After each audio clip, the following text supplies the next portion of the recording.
నేను చదువుతున్నాను.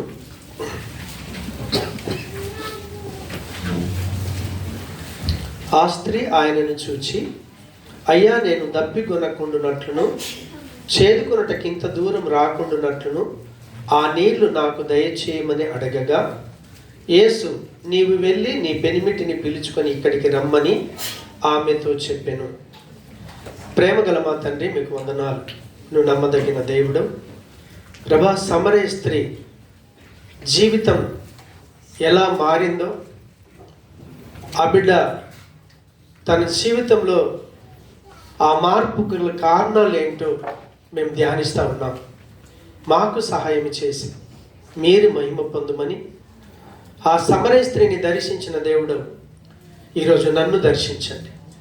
మమ్మల్ని అందరినీ దర్శించి నీ మహిమ కొరకు సాక్షులుగా నిలబెట్టుకొనుమని యేసు నామమున ప్రార్థిస్తున్నాను తండ్రి. ఆమేన్. హల్లెలూయా. దేవునికి స్తోత్రం. పోయిన వారం ఎంతమంది వచ్చారు? వచ్చిన వాళ్ళు చేతెత్తండి. దేవునికి స్తోత్రం. దేవుడు మిమ్మల్ని దీవించును గాక. నేను పోయిన వారం చెప్పాను ఏంటంటే, యోహాను సువార్త 4వ అధ్యాయం చదువుకొని రండి అని చెప్పాను. ఎంతమంది చదువుకొని వచ్చారు? హల్లెలూయా. సరే, నేను చెప్పిన తర్వాత కూడా చదవకపోతే నేనేం చేయలేను. దాని ఫలితం దేవుడు మీకు ఇచ్చును గాక. ఆమేన్. హల్లెలూయా. సో ఎందుకొరకు మిమ్మల్ని చదువుకొని రమ్మానంటే, మనం వాక్యాన్ని చదివేటప్పుడు దాన్ని ధ్యానిస్తూ ఉంటే అందులో ఉన్నటువంటి సత్యాన్ని పరిశుద్ధాత్మ దేవుడు మనకు రివీల్ చేస్తుంటాడు, ప్రత్యక్షపరుస్తూ ఉంటాడు. దాన్ని మనం గ్రహిస్తాం. అందుకే బైబిల్లో భక్తుడు తను ప్రార్థన చేస్తాడు, ప్రభా, నేను నీ వాక్యంలో ఉన్నటువంటి ఆశ్చర్యకరమైన వెలుగును చూచున్నట్లు నాకు సహాయం చేయి. ఎందుకంటే వాక్యం దేవుడు, వాక్యం పరమాత్ముడు. ఆ వాక్కైన పరమాత్ముని మనం చదువుతున్నప్పుడు, ధ్యానిస్తున్నప్పుడు ఆయన ఏమై ఉన్నాడో మనం తెలుసుకున్నాలంటే దేవుడికి మనకి మధ్యలో ఆ వాక్యాన్ని రాయించినటువంటి పరిశుద్ధాత్మ దేవుడు మనకు సహాయం చేస్తాడు. కాబట్టి మిమ్మల్ని చదువుకొని రమ్మన్నాను. చదువుకుంటే మీకు తెలిసిన విషయాలు ప్లస్ నాకు తెలిసిన విషయాలు ఇద్దరం కలిసి ఈరోజు వాక్యాన్ని ధ్యానిద్దామని చెప్పాను. చదువుకొని వచ్చిన మిమ్మల్ని దేవుడు దీవించును గాక. సో పోయిన వారం మనం ధ్యానించాం, సమరయ స్త్రీ సమాజంలో తలెత్తుకోవటానికి కూడా సిగ్గుపడి, సమాజానికి భయపడి, మిట్ట మధ్యాహ్నం ప్రజలు సంచరించినటువంటి సమయంలో ప్రభు దగ్గరికి వచ్చి ఆమె జీవితం మారిన తర్వాత ఏ ప్రజల నుంచి తప్పించుకుందో అదే ప్రజల దగ్గరికి వెళ్ళి ప్రభువుకు సాక్షిగా నిలబడింది. ఈరోజు నాతో సహా మనమందరం కూడా ప్రభువుకు సాక్షిగా నిలబడాలి అంటే సమరయ స్త్రీని ఏ రీతిగా దేవుడు దర్శించాడో ఆ రీతిగా దేవుడు మనల్ని దర్శిస్తే మనము కూడా రేపు ప్రభువుకు సాక్షులుగా ఉండగలుగుతాం. లేదంటే నామకార్థ క్రైస్తవుడిగా గుడికి వస్తాం, వెళ్ళిపోతాం, బతుకంతే ఉంటుంది. మనల్ని రక్షించుకున్నాడే ప్రభు ప్రాణం పెట్టి. ఇందాక ఆ తల్లి తండ్రిద్దరు చెప్పారు, ప్రభా, ఈ బిడ్డను మాకెందుకొరకు ఇచ్చావో ఆ ఉద్దేశం ఆ బిడ్డ జీవితంలో నెరవేర్చబడాలి. పనికిరాని మనల్ని ప్రభు ప్రాణం పెట్టి కొనుక్కున్నాడే, ఎందుకొరకు కొనుక్కున్నాడో ఆ ఉద్దేశం మన జీవితంలో కనుక నెరవేర్చబడకపోతే, వీన్ని నేను ఎందుకు కొనుక్కున్నానని రూపాయి వస్తువు కొంటే అది వాడబడకపోతే మనం అంటాం. సో అయిన బ్రతుకులను ఈరోజు దేవుడు ప్రేమించి కొనుక్కున్నాడు. ఈరోజు ఆయన పిల్లలు మనం పిలువబడుతున్నాం. దానికి సార్థకత ఉండాలి, ప్రయోజనం ఉండాలి. ఆ ప్రయోజనకరమైన జీవితాన్ని తాను అనుభవించడానికి, సమరయ స్త్రీ అనుభవించడానికి మనం పోయిన వారం ధ్యానించాం. యేసు ప్రభు ఏమై ఉన్నాడో ఫస్ట్ గ్రహించాలి. యేసు ప్రభుల వారు ఆయన దాహంతో యూదుడని ఫస్ట్ గ్రహించింది. రెండవది, ఆయన గొప్ప వాగ్దానాలు చేసేవాడని గ్రహించింది. మూడవది, తన గురించి సమస్తం తెలిసిన ప్రవక్త, ఆయనకి ఇంకేమీ దాచిపెట్టలేమని గ్రహించింది. చివరికి, పాపినైన నన్ను కాపాడటానికి నేను ఎన్నో రోజుల నుంచి మెస్సియా వస్తాడని అంటున్నానే, ఈయనని మెస్సియా అని, ఈయనని అభిషక్తుడని, ఈయనని రక్షకుడని, నన్ను రక్షించి నా చావు వరకు పరమాత్మని చూసేదాకా నాతో కలిసి ఉంటాడన్న పరమాత్ముడని ఆమె గ్రహించింది. అందుకే సంఘానికి ఒక వ్యక్తి రెగ్యులర్గా వస్తే యేసు ప్రభుల వారు ఏమై ఉన్నాడో అర్థం చేసుకుంటాడు, లేకపోతే అర్థం చేసుకోలేడు. దేవునికి స్తోత్రం. ఆ రీతిగా ప్రభువును తెలుసుకున్న తర్వాత ప్రభు అన్నాడు, నువ్విచ్చే నీళ్ళు ఇస్తే తాగితే మళ్ళీ దాహం వేస్తుంది, కానీ నేనిచ్చే నీళ్ళు నీకు ఇస్తాను కదా, మళ్ళీ నీ లైఫ్లో దాహం వేయదని చెప్పాడు ప్రభు. అప్పుడు ఆ సమర స్త్రీ ఏమన్నదంటే, అయ్యా నేను ఈ ఎండలో ఇంత దూరం వచ్చి చేదుకునాలి, ఇదంతా శ్రమ, పైగా ఆ నీళ్లు తాగితే నాకు ఎప్పటికీ దాహం ఏదంటున్నావు కదా, నాకు కావాలని అడిగింది ఆమె. అడిగినప్పుడు యేసు ప్రభుల వారు యోహాను సువార్త 4:16 తను ఏమన్నాడంటే, యేసు నీవు వెళ్ళి నీ పెనిమిటిని పిలుచుకొని ఇక్కడికి రమ్మని ఆమెతో చెప్పాను. నేను మిమ్మల్ని పోయిన వారు కూడా అడిగా. ఆమె నీళ్ళు అడిగింది, కానీ యేసు ప్రభువు రివర్స్ ఏం అడుగుతున్నాడంటే, నీ భర్తను తీసుకురా అన్నాడు. పెనిమిటి అంటే భర్త. దేవునికి స్తోత్రం. నీళ్ళకి పెనిమిటికి రిలేషన్ ఏమైనా ఉందా? మీరు ఏమైనా ఆలోచన చేశారా? చదివినప్పుడు మీకు ఏమైనా ఆలోచన వచ్చిందా? వస్తే పంచుకోండి. అందుకే మిమ్మల్ని చదువుకొని రమ్మన్నాను. హల్లెలూయా. దేవుడు ఎప్పుడైనా ఒక వ్యక్తికి జీవజలాన్ని ఇవ్వాలన్నా, నిత్య జీవాన్ని ఇవ్వాలన్నా, మనం దేనినైతే ఆధారం చేసుకుంటామో, మనకు ఆధారమైన దాన్ని యథార్థంగా ప్రభు ముందు పెట్టాలి. ఒక స్త్రీకి భర్తనే ప్రాముఖ్యం. సడన్గా భర్త చనిపోతే తన జీవితానికి గమ్యం ఏంటో తెలియని స్థితిలో, అగోచరమైన స్థితిలోకి వెళ్ళిపోద్ది. ఎందుకంటే తనకు ఆధారం అనుకుంది, సో తన ద్వారా తన జీవితం ముందుకు సాగుతుంది అనుకుంటుంది. తన జీవితం సంతోషంగా ఉండటానికి భర్త మీద ఆధారపడుతుంది. కాబట్టి నీకు ఆధారమైనటువంటి నీ భర్తని నా దగ్గరికి తీసుకురాని ప్రభు అడిగాడు. ఇక్కడున్న మనం కూడా, ఇక్కడున్న చాలా మంది వ్యక్తులు ఆ సమర స్త్రీ తన భర్తను ఆధారం చేసుకొని సంతోషించాలనుకున్నదే, సేమ్ అదే రీతిగా ఇక్కడున్న నాతో సహా మనమందరం కూడా మన యొక్క సంతోషం కొరకు మన లైఫ్లో దేని మీదనో ఒక దాని మీద ఆధారపడి బ్రతుకుతుంటాం. కానీ వాక్యం ఏం చెప్తుంది అంటే, మీరు 1 సమూయేలు 15:22 తర్వాత చూడండి.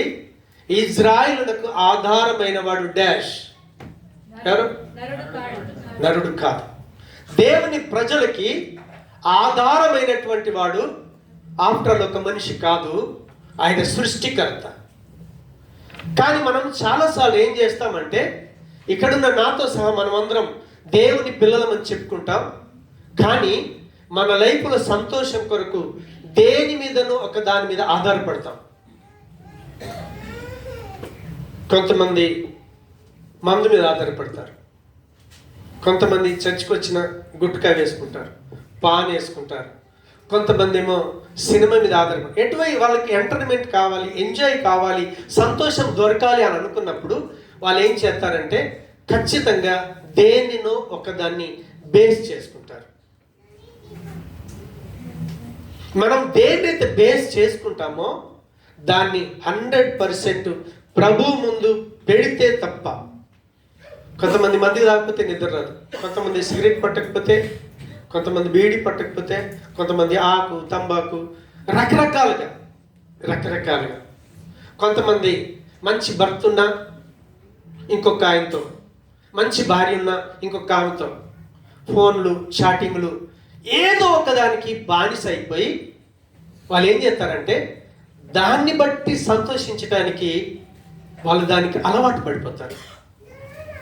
కాబట్టి మనం దేన్నైతే మనం దేవుని పిల్లలమని చెప్పుకుంటున్నాం, దేని మీద ఆధారపడాలి? మనం దేవుడి మీద ఆధారపడాలి. కానీ మన సంతోషం కొరకు దేనికి ఒక వ్యసనానికి బానిస అయిపోయి దాని మీద ఆధారపడి బ్రతుకుతూ ఉంటాం. ఇప్పుడు సమరయ స్త్రీ తన భర్తను బేస్ చేసుకుంది. అయితే నేను ఇచ్చే నీళ్ళు నీకు మళ్ళీ దాహం కాకుండా నువ్వు ఏ పరిస్థితుల్లో ఉన్నా సరే, నువ్వు ఉన్న ప్రతి పరిస్థితులలో నువ్వు సంతోషంగా ఉండేటటువంటి జీవితాన్ని ఇస్తుంది అని ఎప్పుడైతే ప్రభు చెప్పాడో, నాకు కావాలని ఆమె అడిగినప్పుడు యేసు ప్రభు ఏమన్నాడంటే, నీ పెనిమిటిని తీసుకొని రా అంటే, నీ భర్తను తీసుకొని రా అని యేసు ప్రభుల వారు అడిగితే, ఆమె చూడండి ఆయన ఏమై ఉన్నాడో గ్రహించింది. ఆయన దాహంతో యూదుడని గ్రహించింది.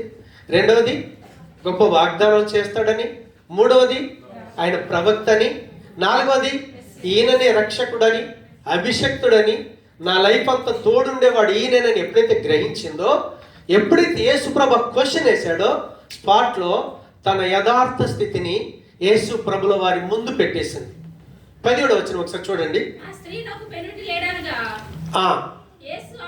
ఆ స్త్రీ నాకు పెనిమిటి లేడనగా యేసు ఆమెతో, నాకు పెనిమిటి లేడని నువ్వు చెప్పిన మాట సరియే. దేవునికి స్తోత్రం. చూడండి, యేసు ప్రభుల వారికి తన బ్యాక్ లైఫ్ అంతా ఏంటో ఆయన పూర్తి తెలుసు. ఆమెకు అర్థమైపోయినప్పుడు తన ముందు యథార్థంగా తన స్థితిని ఒప్పుకుంది. ఏంటి? అయ్యా, నువ్వు భర్తను తీసుకురమ్మన్నావు, కానీ నాకు భర్త లేడు. దేవునికి స్తోత్రం. ఆమె ఏం చెప్పింది? అప్పుడు భర్త ఉన్నాడు ఆమెకి? లేడు. పెళ్ళిళ్ళు అయ్యాయి, విడాకులు అయ్యాయి. విడాకులు అయిన తర్వాత పెళ్లి మీద ఆమెకు విరక్తి వచ్చేసిందేమో. ఈ పెళ్లి జోలికి వద్దని చెప్పేసి తన లైఫ్ ఆధారం కావాలని ఎవరితో ఒక వ్యక్తితోని తామే క్రమమైన సంబంధం కాదు, అది అక్రమమైన సంబంధం పెట్టుకొని బ్రతుకుతా ఉంది. కాబట్టి ఇప్పుడు పెనిమిటి అంటే పెళ్ళైతే కదా భర్త, అవునా కదా? కాబట్టి నాకు భర్త లేడు అని ఎప్పుడైతే ఆమె యథార్థంగా చెప్పిందో, యథార్థంగా చెప్పడానికి కూడా కారణం ఏంటి అంటే, సమరయ స్త్రీకి ఒక్కొక్క మతానికి కొన్ని రూల్స్ ఉంటాయి, ఒక్కొక్క మతానికి కొన్ని ఆచారాలు ఉంటాయి. ఒక్కొక్క మతంలో వాళ్ళ పితరుల గురించినట్టు అవగాహన ఉంటుంది. దేవునికి స్తోత్రం. హిందూ మతంలో కావచ్చు, ముస్లింలో కావచ్చు, క్రైస్తవుల్లో కావచ్చు. సమరయ స్త్రీకి వాళ్ళ పితరుల గురించినటువంటి అవగాహన ఉంది. ఏంటి? యేసుప్రభుని అడిగింది, నేను ఇచ్చే నీళ్ళు మళ్ళీ నాటికి దాహం కావాలన్నప్పుడు ఆమె అంటదంటే, మన పితరుడైన యాకోబు కంటే నువ్వు గొప్పడివా? ఆయన తాగి, ఆయన పిల్లలు తాగి, ఆయన పశువులు అన్నీ తాగిన తర్వాత మనకిచ్చాడే యాకోబు, ఆ యాకోబు కంటే నువ్వు గొప్పోడివా అంటే, యాకోబు లైఫ్ అంతా కూడా ఆమెకు అవగాహన ఉంది. యాకోబు గురించి మీకు అన్న తెలుసా?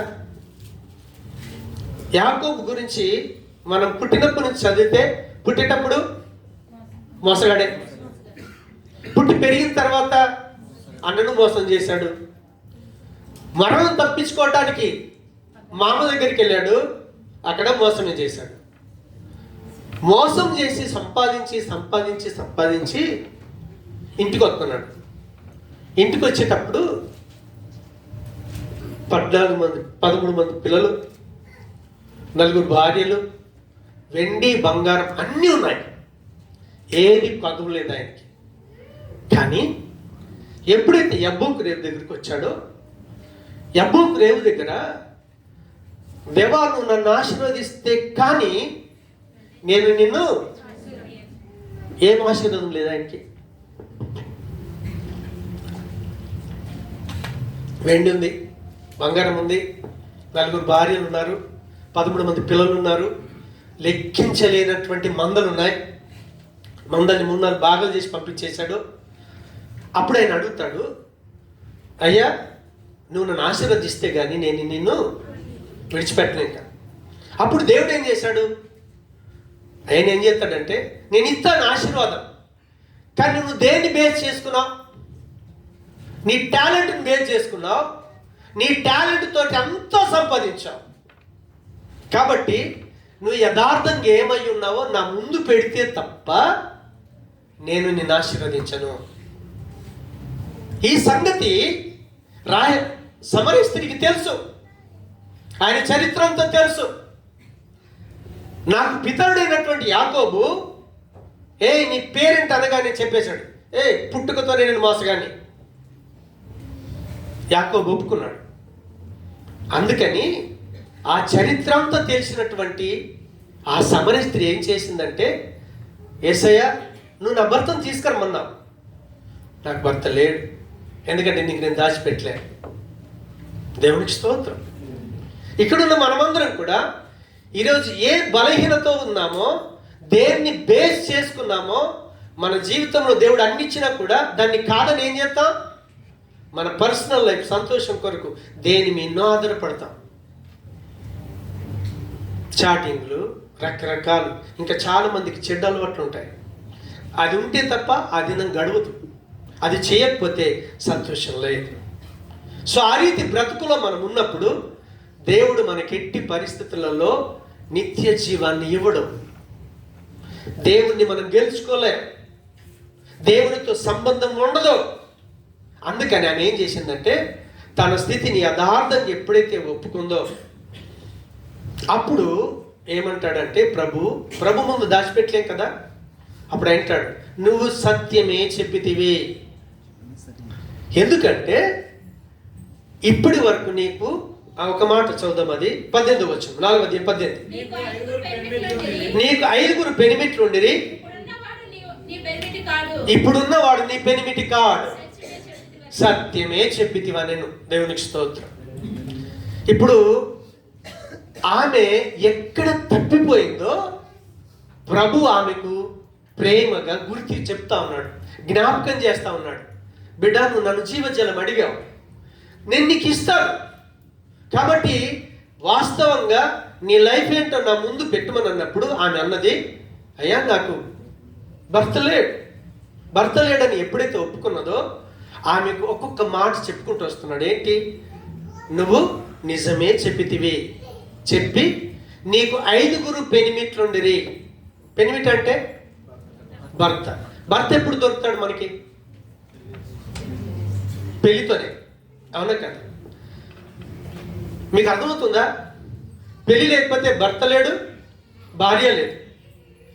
సమరయ స్త్రీ తన లైఫ్ కొరకు దేవుడు అసలు నరుడు ఒంటరిగా ఉండుట మంచిది కాదని సాటి అయిన సహాయంగా అవ్వను చేసిన తరువాత, మీరు ఆదికాండం 2వ అధ్యాయంలోకి వెళ్ళండి, ఆఖరి వచనంలోకి వెళ్ళేసరికి వాళ్ళిద్దరిని దేవుడే ఆయన సమక్షంలో జతపరిచాడు.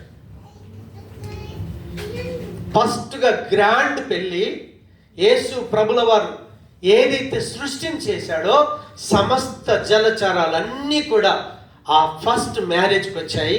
వాళ్ళందరి సాక్షిగా దేవుడు వాళ్ళిద్దరిని జతపరిచాడు. అందుకే స్త్రీ పురుషులకు వివాహం అనేది అది చాలా ఘనమైంది. అందుకే ఎబ్రీ పత్రిక 13:4 అంటాడు, ఒక మాట చూద్దాం, వివాహము అన్ని విషయములలో ఘనమైనది గాను పానుపు నిష్కల్మషమైనది గాను ఉండవలెను. అక్కడ దేవుడు ఏర్పాటు చేసిన వ్యవస్థ వివాహం. ఎందుకంటే ఆయన ఘనుడు. ఆ వివాహ వ్యవస్థ కూడా అన్ని విషయాలలో అన్నప్పుడు కింద రాస్తాడు ఫుట్ నోట్స్లో, ఏమని? అందరిలో నువ్వెవరి మధ్య పెళ్లి చేసుకుంటున్నావో ఆ మనుషుల మధ్యన నువ్వు ఏ ఏ విషయాలు వివాహం కొరకు సిద్ధపడతావో ఆ ప్రతి విషయం కూడా ఘనంగా ఉండాలి. అయితే ఆ పెళ్లి చేసుకునే ముందు వారిద్దరి యొక్క జీవితం ఎలా ఉండాలంటే పవిత్రంగా ఉండాలి. ఈ అబ్బాయికి కావచ్చు, ఈ అమ్మాయికి కావచ్చు, వేరొక పురుషునితో అమ్మాయికి కానీ, వేరొక స్త్రీతో అబ్బాయికి కానీ వారిద్దరు సంబంధం కలిగి ఉండకూడదు శారీరకంగా. అందుకే ఆయన పరిశుద్ధుడు. మనం భార్యగా భర్తగా ఒక్కటేటప్పుడు ఆ సమాజం లోపల నువ్వు మంచి సాక్ష్యాన్ని కలిగి ఉండాలి. నీ లైఫ్లో ఎవరితోనూ తిరిగినట్టు, ఏ అమ్మాయితోనూ తిరిగినట్టు ఆ పురుషుడు స్త్రీకి మంచి సాక్ష్యం కలిగి ఉండి జతపరచబడాలి. ఎందుకంటే ఒకవేళ నువ్వు ఎవరితోనన్నా అక్రమమైన సంబంధం కలిగి ఉండి దాన్ని దాచిపెట్టుకొని, దేవునికి దాచిపెట్టలేం కదా, దేవునికి దాచిపెట్టలేం. వాళ్ళిద్దరు జతపరచబడుతున్నప్పుడు వారిద్దరికి ఎలాంటి సంబంధాలు లేకుండా వారు మాత్రమే జతపరచబడాలి. పానుపు నిష్కల్మషంగా ఉండాలి. వారిద్దరు సంసార జీవితాన్ని ఆరంభించే బిడ్డు ఎలాంటి కల్మషాన్ని కలిగి ఉండకూడదు. ఇప్పుడు సమర స్త్రీకి మొదటి పెళ్ళయింది, చాలా గ్రాండ్గా జరిగింది. ఎందుకు తెలుసా? అది దేవుడి చిత్తం, దేవుడి ప్రణాళిక, వివాహం దేవుడు ఏర్పాటు చేశాడు. కానీ ఎప్పుడైతే ఆమె మొదటి పెళ్లి అయిన తర్వాత రెండో పెళ్లికి వెళ్ళిందో పెళ్లి బాగాలేదని. ఎందుకొరకు చెప్తారా?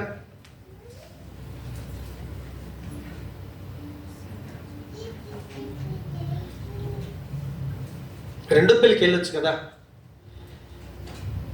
మత్తయి సువార్త 19వ అధ్యాయం మనం 4 నుంచి 6 వచనాలు చూస్తే అక్కడ దేవుడు బయలుపరుస్తాడు. ఏమనంటే, సృజించిన వాడు ఆది నుండి వారిని పురుషునిగాను. టైం ఎక్కువ లేదు, నేను చెప్తాను.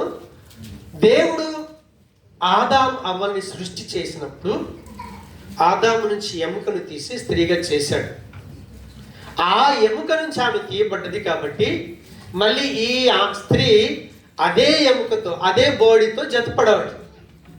కాబట్టి వివాహం అయిన తర్వాత స్త్రీ పురుషులు ఇద్దరు కూడా వాళ్ళ తల్లిని తండ్రిని విడిచి వాళ్ళిద్దరు కూడా ఒక్కటే ఉంటారు. ఎందుకంటే వారిద్దరి కలిపి ఒకటే మనిషి. వారిద్దరు కలిపి పెన్ను ఉంది, క్యాప్ వేరు, కానీ కలిసి ఉంటేనే ఇది పూర్తి అవుతుంది. అలా ఆ పురుషుడు ఆ స్త్రీ వారి వివాహం బంధం చేత వాళ్ళు కలిసి జీవిస్తారు. అక్కడ ప్రభు అంటాడు, దేవుడు మిమ్మల్ని జతపరిచాడు కాబట్టి మనుషులు వేరు చేయడానికి వీలు లేదు. ఎవరైనా గొడవలైతే వచ్చిన వాడు ఏం చెప్పాలి? మీకు వివాహం చేసిన పాస్టర్ కానీ పెద్దలు కానీ ఏం చెప్పాలంటే, అయ్యా పెళ్ళైపోయింది, సమస్యలు వస్తే సమస్య ఏంటో పరిష్కరిద్దాం. ఇద్దరిని కూర్చోబెట్టి వాళ్ళ సమస్య పరిష్కారం చేసి వాళ్ళని కలపాలే తప్ప వేరు చేయటానికి లేదు. హల్లెలూయా. ఇప్పుడు సమర స్త్రీ ఏం చేసిందంటే, పెళ్లి చేసుకుంది, ఏదో గొడవ వచ్చింది, తర్వాత విడాకులు అయిపోయింది, రెండో పెళ్ళికి వెళ్ళింది. రెండో పెళ్ళి ఎందుకు తప్పు అని అంటే, ఫస్ట్ పాయింట్, దేవుడు జతపరిచిన వాళ్ళని వేరు చేయడానికి లేదు. రెండో పాయింట్ చూద్దాం. అదే 1 కొరింథీ పత్రిక 7వ అధ్యాయం 10-11 వచనాలు త్వరగా.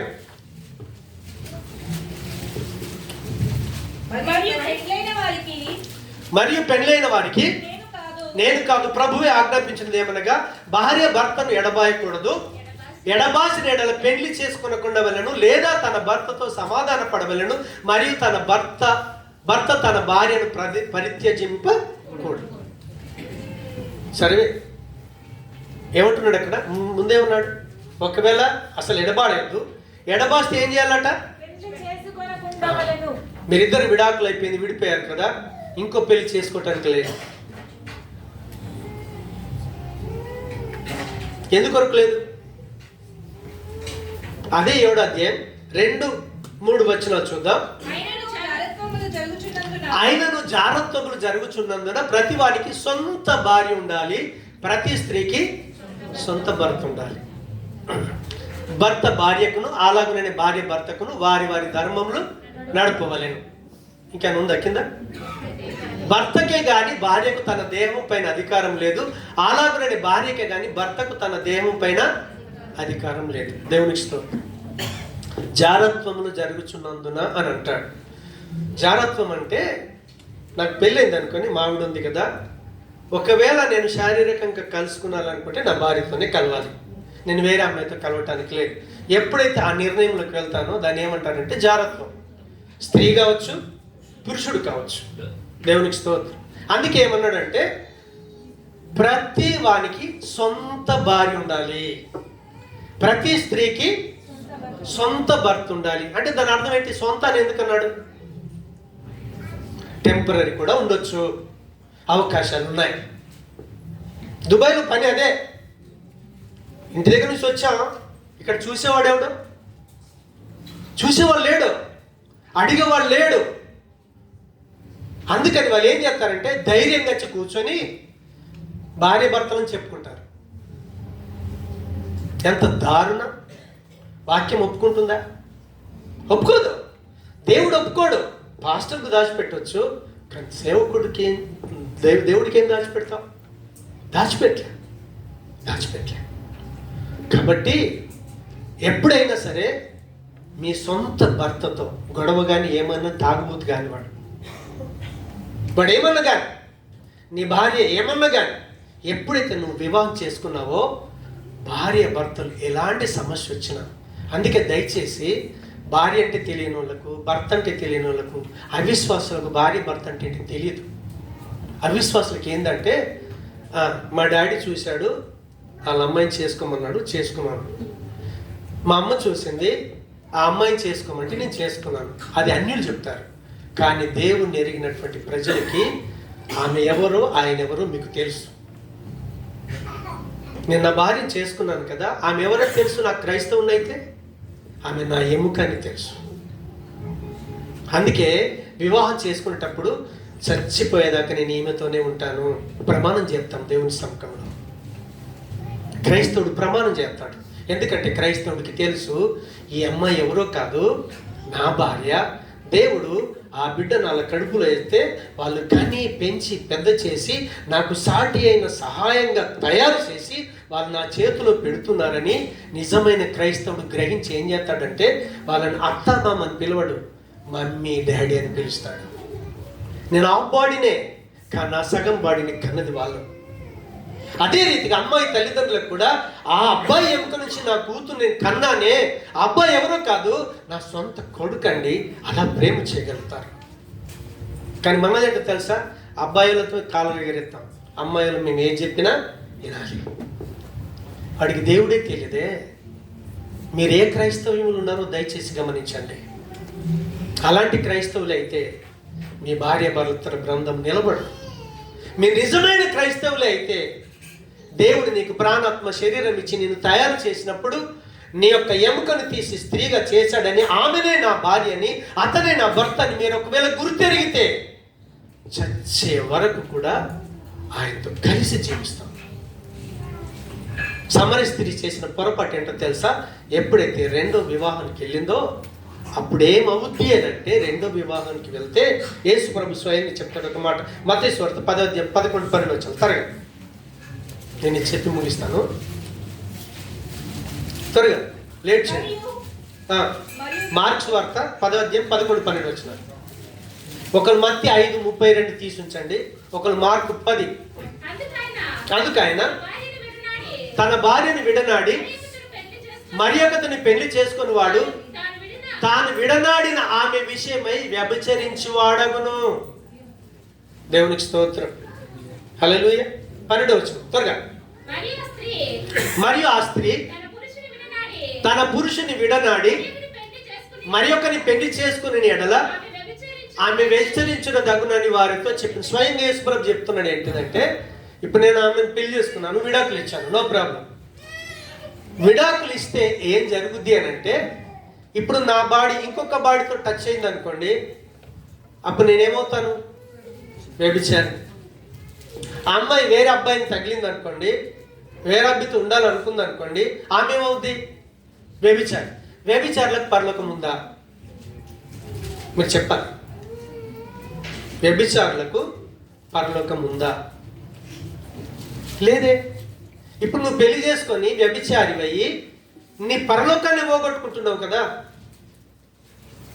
ఆఫ్టర్ ఆల్ క్షణకాల సుఖభోగం కొరకు, కొద్ది సంవత్సరాల జీవితం కొరకు, ఎటర్నిటీ లైఫ్, పర్మనెంట్గా ఉండే జీవితాన్ని, లైఫ్ని పోగొట్టుకుంటున్నాం. వాక్యం స్పష్టంగా చెప్తుంది. ఓకే, ఒకవేళ భర్త చచ్చిపోయాడు అనుకోండి, ధర్మశాస్త్రం ప్రకారంగా రోమ పత్రికలు అంటాడు, రోమ 7:2-3 వచనాల్లో భర్త బ్రతికున్నంత సేపు భార్య ధర్మశాస్త్రానికి బద్ధురాలై ఉంటుంది. ఒకవేళ భర్త చనిపోకుండా నువ్వు వేరే అబ్బాయిని చేసుకున్నావు అనుకోండి, అప్పుడు నువ్వేమవుతావు? వ్యభిచారి అవుతావు. భర్త చచ్చిపోయాడు అనుకోండి, ఓకే, నువ్వు ఇంకొక పురుషుని చేసుకోవచ్చు. ఈ విషయాలన్నీ కూడా ఎప్పుడైతే యేసు ప్రభుల వారు ఆమెతో మాట్లాడుతూ ఉన్నాడో, యేసు ప్రభు చెప్పేది ఏది కూడా అబద్ధం కాదు, సత్యమే చెప్తాడని ఆమెకు తెలుసు. ఎందుకంటే ఆమె చెప్తా ఉంది. ఒకసారి యోహాను సువార్త 4:25-26 వచ్చిన త్వరగా. ఆ స్త్రీ ఆయనతో 25-26 క్రీస్తు అనబడిన మెస్సియా వచ్చినప్పుడు నేను ఎరుగుదును, ఆయన వచ్చినప్పుడు మాకు సమస్తమును తెలియజేయనని చెప్పగా ఆగాలి. అక్కడ సమరీ స్త్రీకి తెలుసు, మమ్మల్ని కాపాడటానికి, మమ్మల్ని విమోచించడానికి మెస్సియా అనవాడు వస్తాడు. ఆయన వచ్చినప్పుడు ఏం చేస్తాడట? సమస్తమును. నువ్వేది మాట్లాడాలి, ఏది మాట్లాడకూడదు, ఏ పని చేయాలి, ఏ పని చేయకూడదు, నీ జీవితం ఎలా ఉండాలి, ఎలా ఉండకూడదు, మాకు సమస్తమైన విషయాల్ని ఆయన బోధిస్తాడని నాకు తెలుసు అనగానే ప్రభు అంటాడు, ఆయన ఎవరో కాదు, నేనే. నీ ముందు నిలబడ్డానే, నేనే ఆయన్ని. ఇప్పుడు మనకు అర్థం కావాలి. సమరయ స్త్రీకి అర్థమైంది, కానీ మనకి ఎన్నిసార్లు వాక్యం చెప్పినా యేసు ప్రభు మాట సత్యమని గ్రహించిన వాళ్ళు క్రైస్తవులు ఎంతమంది ఉన్నారు? ఆయన మాట ఎప్పుడైనా అబద్ధమా? ఆయన మాట ఎప్పుడైనా సత్యమే కదా.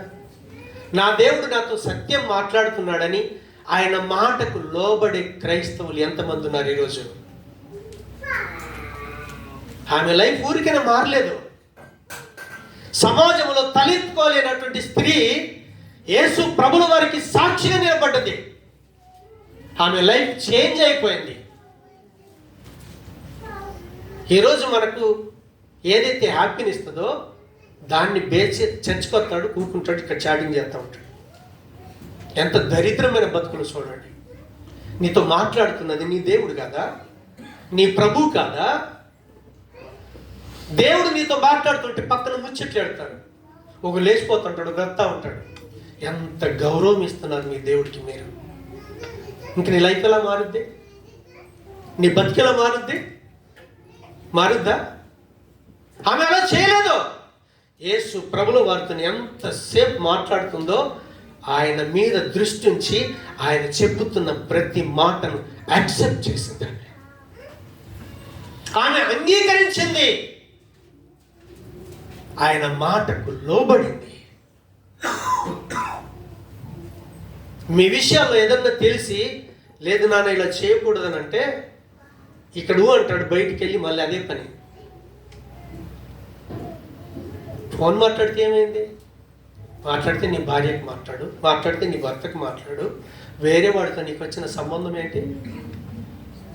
అందుకే చాలాసార్లు చెప్పాను నేను చర్చిలో, దయచేసి లేడీస్ జెంట్స్ నెంబర్ ఉంచుకోకండి, జెంట్స్ లేడీస్ నెంబర్ ఉంచుకోకండి, మీకు మాట్లాడే అవసరం. ఇక్కడ కలిసావు ప్రేజ్లాడు చెప్పి చాలు, నీ బతుకు అది చాలు. రిలేషన్షిప్ పెరిగితే ఏమవుద్ది? ఏమవుద్ది? రిలేషన్షిప్ పెరిగితే ఈ బాడీ ఎంత పాపందో నేను ఇంతకుముందు చెప్పాను. సొంత అన్న చెల్లి అమెరికా చదువుకోవటానికి వెళ్ళారు, వాళ్ళ మమ్మీ డాడీ ఒకే రూమ్లో ఉంచారు, వాళ్ళిద్దరు అమెరికా నుంచి పెళ్లి చేసుకుని వచ్చారు. సొంత అన్న చెల్లి, ఎక్కడ కాదు, మా నిజామాబాద్లో. అంటే స్త్రీ పురుషుడి బాడీకి రిలేషన్ ఉండదు, కనిపించదు, కళ్ళు మూసుకుపోతాయి. కోరిక తీరాలి తప్ప జీవితం ఎటుపోతుంది. ఇక్కడ చెల్లి అత్తని పిలుస్తాడు, బయటికి వెళ్ళి వ్యాపారం చేస్తాడు. ఇక్కడేమో అన్నాన్ని పిలిచి బయటికి వెళ్ళి వ్యాపారం చేద్దాం. నిన్నేమనాలి? ఇంకా నీ బతికెప్పుడు మారుద్ది? మారదు. ఎందుకు మారదు తెలుసా?